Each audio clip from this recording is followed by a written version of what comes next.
There's a marked return of symbols like the former national anthem. Putin wants to revive the ideology that we're a great country, a great nation, respected throughout the world, feared even, that we're of vital importance.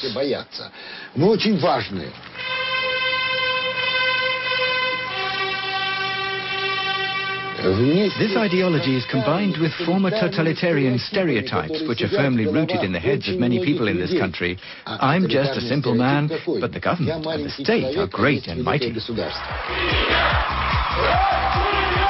is easy to rekindle the nostalgia of the older generation, but the young have no memories. Putin's political advisors create a youth movement called Nashi. 1 year after his election, 10,000 young people gather on the Red Square to celebrate the anniversary. In 2002, they are 20,000. In 2004, 50,000. And in 2007, 100,000. 15 years ago, our nation was strong and powerful. If we're not careful, our people may disappear from the face of the earth.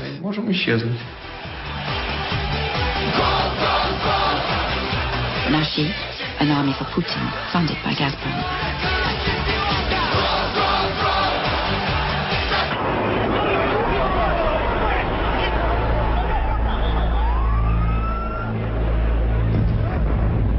(9/11, 2001). Putin is the first head of state to contact George W. Bush. This gesture brings him into the international limelight. Россия не понаслышке знает, что такое террор. И поэтому мы лучше всего понимаем чувства американского народа. Обращаясь от имени России к народу Соединенных Штатов, хочу сказать, что мы с вами. Obviously, he was sympathetic, and I assume sincerely so. But it is also in the interest of the Kremlin and of Putin to ally himself with the United States and to make whoever is the opponent of Russia be viewed as a terrorist by the Americans. Of course, this friendship gave the time for the Putinist Russia to build a new military weaponry and new force, again threatening, as they announce, threatening the world,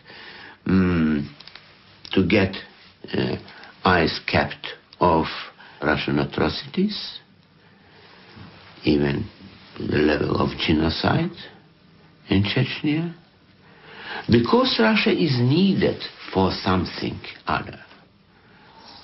Since 9/11, the Cold War has become past history. Russia and the USA are on their honeymoon. George Bush has been invited to Moscow to sign a treaty on the reduction of their nuclear arsenals that neither country has any intention of respecting. The real reason for their meeting is quite different. The two presidents signed no less than 67 agreements on oil and gas. Shortly afterwards, Vladimir Putin declares, whoever controls the production, the distribution, and the price of oil controls power in today's world. With emotion, George W. Bush declares, when I looked deep into the eyes of Vladimir Putin, I could see a fellow soul. Looking at the icy eyes of KGB agent and being moved by deepness of the soul, that is worrying. The West will awake, but West is losing the time. The losses in time may be turned into losses in independence.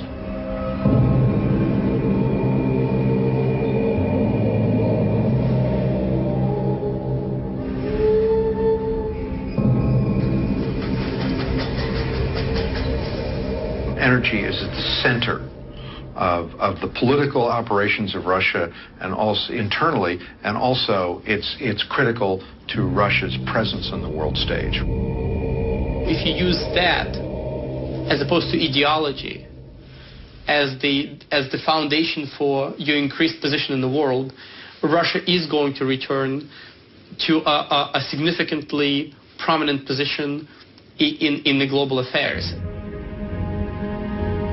American multinationals see Putin's expansionism with a grim eye.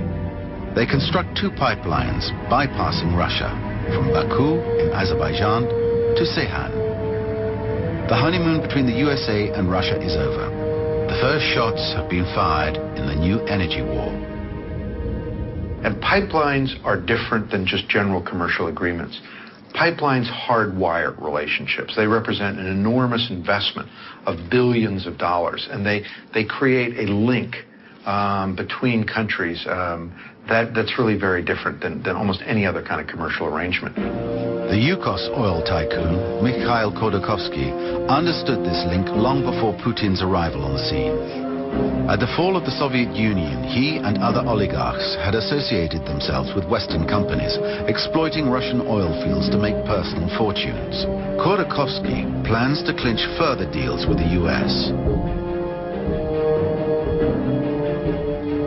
He has also ignored Putin's warning to keep out of politics. Putin's reaction is as to be expected. Like Gusinsky and Berezovsky before him, Khodorkovsky is arrested for tax evasion. He's sentenced to 8 years in Siberia. His companies are taken over by Gazprom, with support from Western banks invited to open branches in St. Petersburg when a certain Vladimir Putin was deputy mayor. Through the Yukos-Khodorkovsky affair, Putin makes it clear to the West that his new weapon is energy, and nothing will stop him from using it to rebuild Russia's greatness.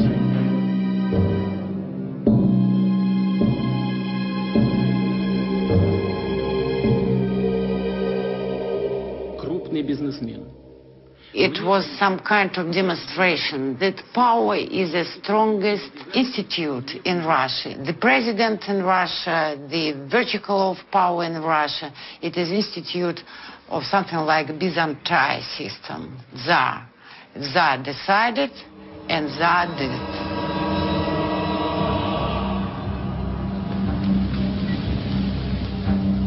When Putin next summons the oligarchs, no one evokes the subject which is uppermost in their minds, the fate of Khodorkovsky. If anyone dares contradict the president, they know they are out for good. To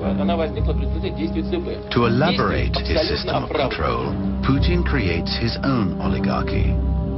State officials and members of his clan, they are all former KGB officers or St. Petersburg liberals. Putin runs corporation. For him, Russia is a corporation. It's a business.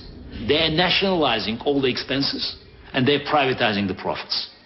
Gazprom is one of the best examples. The moment the gas enters the pipeline, it's a state monopoly. The moment the gas is sold, it's a private company. You want to find the cleanest oligarch system in the history of human race. Putin created this one. That's a time when there's no difference, no frontier, no visible frontier between business and the government.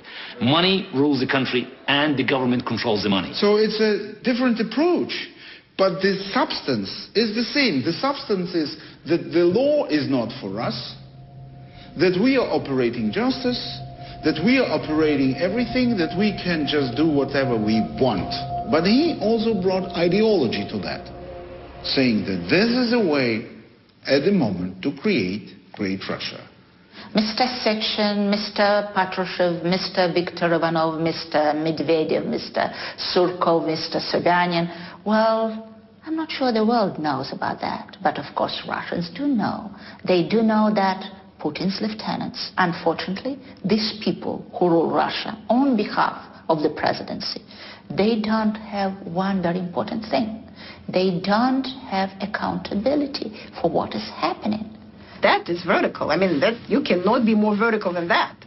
And so, you know, he did what he promised, and that's what's sort of remarkable about him. When he promised, it sounded like it's going to be beneficial to Russia. But somehow, when we turn around, all of a sudden, instead of benefiting us, benefited his idea of the state. Vladimir Putin is candidate for a second presidential mandate in 2004. Opposition in Russia is not fighting for winning elections.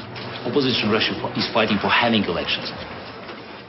Any election held from 1993 to nowadays was marked by growing government interference. And today, of course, it's not an election, it's a more of a Soviet-type vote when the results is already being fixed before the election results are announced.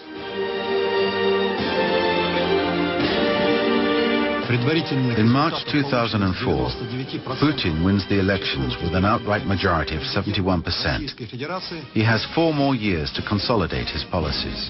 He presides over what has become a single-party system. His party, renamed Russia United, receives its orders from the Kremlin.